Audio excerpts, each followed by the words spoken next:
Bienvenue. Alors, une question pour commencer. Et si, au fond, les plus grandes découvertes scientifiques, loin de contredire l'idée de Dieu, la renforçaient? C'est la thèse, disons-le, assez audacieuse d'un livre qui a fait pas mal de bruit en France. Dieu, la science, l'épreuve. On va décortiquer ensemble ses arguments principaux pour voir comment il essaye de répondre à une question qui nous taraude depuis la nuit des temps. Parce que oui, c'est la grande question qui a marqué tout le XXe siècle. Pendant des décennies, le discours était assez simple. En gros, plus la science progresse et explique le monde, eh bien moins on a besoin de l'idée d'un créateur. C'était un peu comme un match de boxe, la science contre la foi, et à la fin, il ne pouvait en rester qu'un. Sauf que ce livre, lui, il arrive et il renverse complètement la table. Sa thèse est hyper provocatrice. Et si la science moderne, que ce soit la physique ou la biologie, non seulement ne réfutait pas un créateur, mais qu'en plus elle pointait directement vers lui. C'est ça qu'on va explorer ensemble. Allez, premier terrain d'enquête, le cosmos lui-même. Le livre part à la recherche d'indices, cachés dans les étoiles et dans les lois les plus fondamentales qui régissent notre univers. Et tout commence avec une loi physique qu'on connaît tous sans le savoir. Pensez à votre café du matin. Il est chaud, puis il refroidit, toujours. Il ne se réchauffe jamais tout seul. Eh bien ça, c'est l'entropie. C'est la loi universelle de l'usure, du désordre qui augmente. Et le livre prend cette logique et l'applique à l'univers tout entier. Et c'est là que ça devient intéressant. Si l'univers s'use, s'il se dirige vers une fin inévitable, ce que les scientifiques appellent la mort thermique, alors, logiquement, il ne peut pas avoir toujours existé.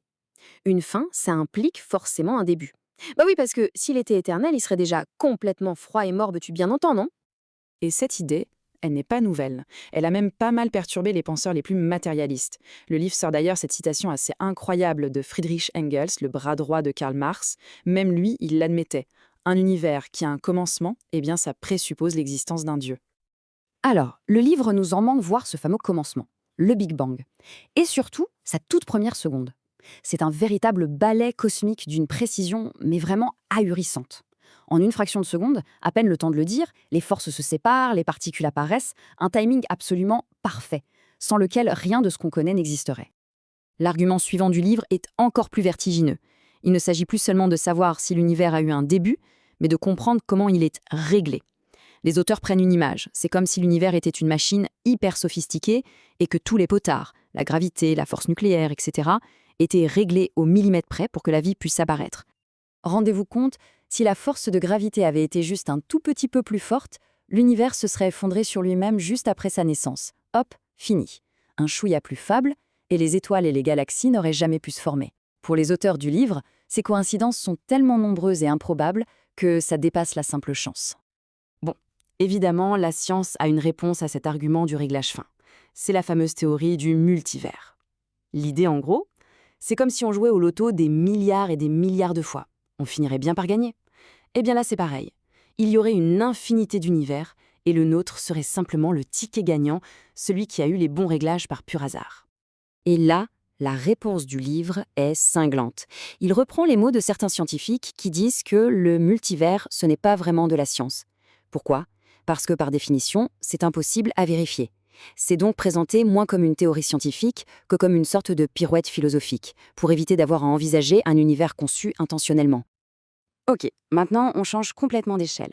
On quitte l'infiniment grand pour plonger dans l'infiniment petit, au cœur du plus grand des mystères, l'apparition de la première cellule vivante. Comment on passe de la matière inerte, un caillot en somme, à la vie? Pour bien comprendre le fossé, mais le fossé abyssal entre les deux, le livre utilise une analogie qui est très parlante.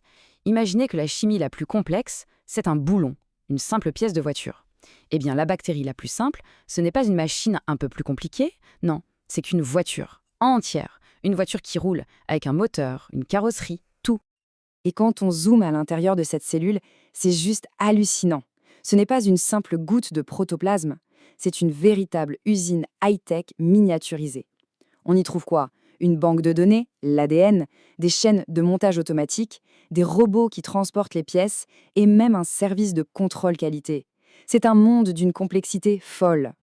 Et pour appuyer son propos, le livre cite quelqu'un qu'on n'attendait pas là, Francis Crick. C'est juste le co-découvreur de la structure de l'ADN, excusez du peu. Et même lui a admis que l'origine de la vie, avec tout ce qu'on sait maintenant, paraît actuellement tenir du miracle. Allez, troisième et dernière partie de cette enquête, on quitte la science pour l'histoire.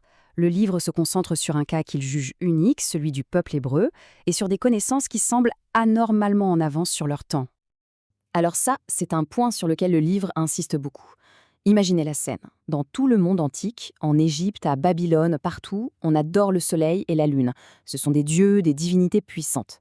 Et puis, au milieu de tout ça, il y a ce petit peuple, les Hébreux, qui dit « Non, non, ça, c'est juste des lampes, des luminaires que quelqu'un a placés dans le ciel. » Pour nous, c'est banal, mais à l'époque, c'était une idée radicale.